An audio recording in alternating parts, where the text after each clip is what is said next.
made so much money. Rafa really controlled almost every kilo of coke that came into this country through the people from Medellin. There was nobody higher than him for the Medellin cartel in this country. It was a little Napoleon. I often wonder how much money, if somebody had been fairly sharp, could have possibly made instead of some guy who was, you know, a drug addict. Nicky and them started to do airdrops. I built me a small boat factory to play with, and we decided to do Colombia up to the Bahamas, airdrop it 2 boats. And they had beacons that they would drop, and they would be able to know exactly where the load was because there would be a frequency that would send back to where it was. The middle console would open up. They put holes in the middle of the boat, and you would fill them up. And then bring it in with boats. Sometimes I would run what we call the front door. The front door would be the entrance at Hollover.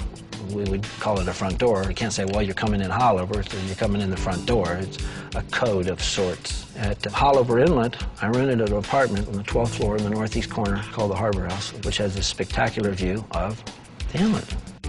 And I put a young lady there. I paid her to live there, paid for the apartment. And whenever we did a trip, she has an unbelievable set of binoculars. Of course, she has a radio. When you got inside of Hollover, there was another boat, and the guy in it was a policeman that I grew up with. So he could listen to the police radios too, but I told him, I said, take your family, go fishing, have a good time. People get used to seeing you there. There's like a sandbar that you can go swimming on. It's a whole lot of fun. And he's, of course, looking.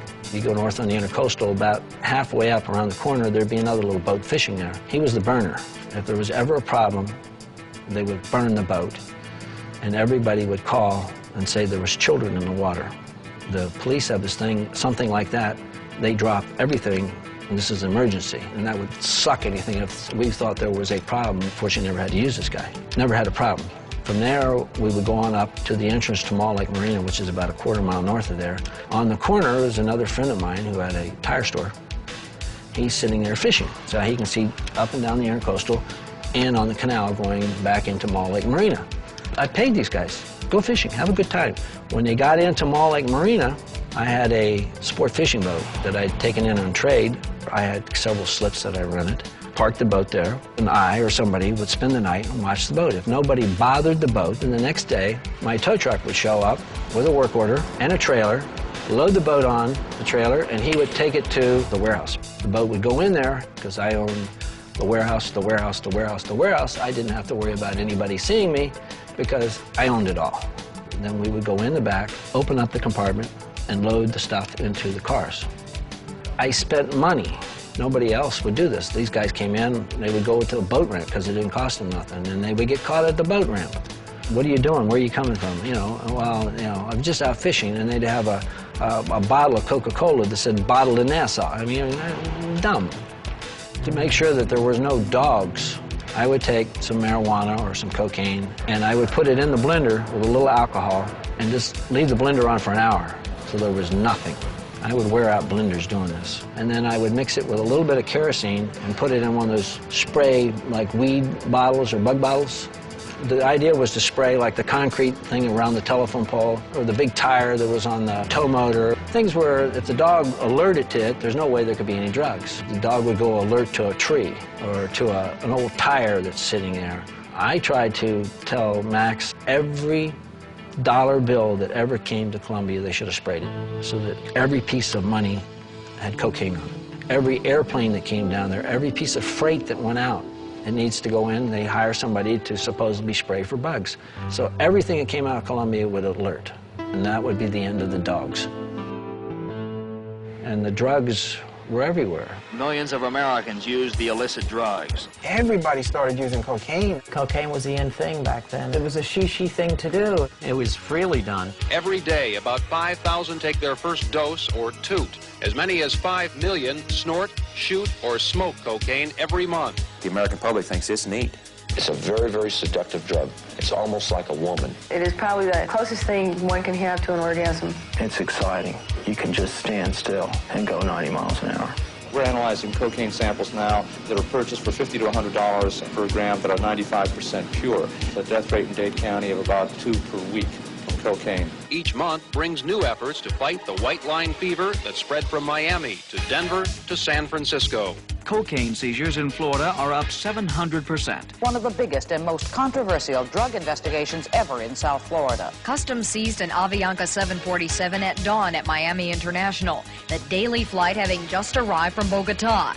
2,500 pounds of cocaine hidden in cut flowers. We went from having cases of a kilo or 2 kilos of cocaine to 1,000 kilos, which is a ton of cocaine, to 10,000 kilos, which is 10 tons of cocaine. There were boxes of it, 3,600 pounds of cocaine. Drug enforcement agents said it was worth $950 million on the street. The shipment was bound for Medellin, Colombia, the cocaine export capital of the world. Shipped aboard this Tampa Columbia Airlines jet. Customs agents were called to the scene, shotguns ready, fearing that the cocaine smugglers might still try to take the drugs by force. The regional commissioner of customs, Robert Batard, said somebody is going to die for this. It is a big cocaine bust, certainly the biggest in the history of the United States. Every case was bigger than the last one and a new record. And I remember the days that I would bring it into the office, an ounce of cocaine, and 4 or 5 agents would gather around the table and say, look how much dope is in there. Right now we see 1,500 pounds, 2,000 pounds, and it's just one more case. The demand for cocaine in the U.S. is seemingly insatiable.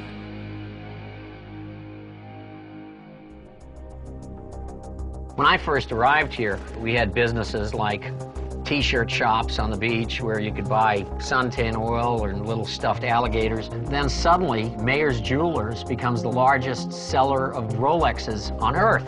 The economy skyrocketed. Now that's very, very hard to understand on any basis, except that you have this enormous inflow from Colombia of drugs that are paid for and wholesaled in the Miami area. They call it dirty money, and there's plenty of it in the drug business. It's what that cocaine money is buying besides drugs that is having the most impact on South Florida. People went out and partied. That spawned a huge nightlife industry. The women wore phenomenal clothes, and there were some really awesome nightclubs. With cocaine, you have unlimited hours for partying. So we had some incredible nightclubs built inside hotels. The full-service 48-hour package. The Jockey Club, Turnberry, the Palm Bay Club, the Cricket Club. You'd walk into the clubs and you'd see people with diamond rings, Rolexes, multiple bottles of $500 wines and champagnes at the tables. We would be outrageous, you know, who cared, you know what I mean? Like, you do anything you want to do. For example, if we wanted to go to dinner, at that time the Forge was the best restaurant here. I used to play jokes, like there'd be a guy at another table and I'd see him drinking a bottle of champagne and maybe he didn't have Dom or maybe he had something else. I'd send him the most expensive bottle of champagne and tell the waiter, go bring him this bottle of champagne. These guys would be looking around like, where's the champagne coming from? And I'd do it to 2 or 3 different tables, you know, it was like, who cared? It was $1,000 or something, and all these guys were like, what the hell's going on here? How is this guy over here sending all this shit around? But the best of all clubs was definitely the Mutiny in Coconut Grove. It catered almost exclusively to the drug traffic. If you were a prostitute, you were in prostitute heaven at the Mutiny. There's nothing wrong with chasing young women. It was like sailors coming into port, except instead of just shore money, these sailors had $50,000, $100,000 in their pockets at all times. They didn't believe in credit cards. They were turning over 200 rooms in 5-hour increments, 24 hours a day, multiple visits every day by the Miami Police Department. Of course, there weren't a lot of arrests. The most frightening part of the cocaine dilemma that we have, the amount of that illegal money, those billions of dollars in profits that are being channeled into legitimate businesses. Civic leaders openly recognize the community has a fix, if you will, on the legitimate goods and services that cash from the drug industry is buying. Oh yeah, I'd love to go shopping. The most shopping I did was at Keeneland's. I bought racehorses. My biggest thing was the horses. Instead of dropping 10, 20,000 shopping, we dropped 100,000 on a horse. I had 40, 50 horses at a time, racehorses. You know what they cost a month to feed? 50,000 a month just for the horses, just to feed them. Forget about the guys that took care of them. I remember my first time I went to Keeneland's. We took a Learjet up there, my girlfriend and I. John said he was going to get my credit okay there. Tony, no problem, you're John's girl. Whatever you want, will $1 million be okay? And I was like, okay. And you know, if you wanted to send your kid to college, no one cared if you paid cash. There wasn't a problem with spending cash. There are other signs of changes. Buyers are putting more cash down on a car, and they notice payment is more likely to be in cash now instead of by credit card. I had a turbo Porsche. I had a Mercedes back then, the 6.9 was the hot car. You know the old Mercedes, the Gullwings, where the doors open in the air? I put